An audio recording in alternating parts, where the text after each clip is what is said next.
आज्ञा नमस्कार नमस्कार मु विवेकानंद नायक आमाजन सीड्स आसी।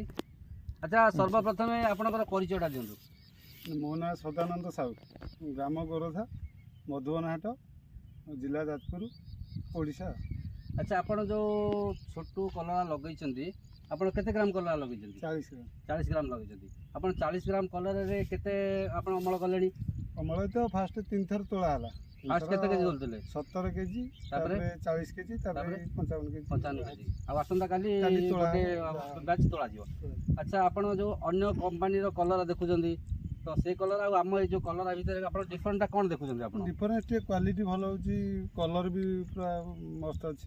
अच्छा आ वेट केन भलो अछि। ए जो आंसो आंसो कोन कहबे भलो अछि। आंसो भलो अछि तेणु आपण कहछि कलर टा पूरा ग्रीन रहउछि। कलरटा डीप ग्रीन होची जोटा कि मार्केट रे टिके एटा अधिक डिमांड रहउछि। डिमांड रहउछि। अच्छा आपण चासी भाई माने कोन कहबे? हे मु तो अमेज़न लो लगेथिल छोटू आज्ञा छोटू समस्त कहबी लगे बोली अमेज़न आपण अमेज़न कंपनी छोटू कलर लगेथिले बेनिफिटेड होइजंती और चासी भाई माने कहबे आपण अमेज़न कंपनी छोटू कलर लगंतु बेनिफिटेड होंतु। रहली नमस्कार।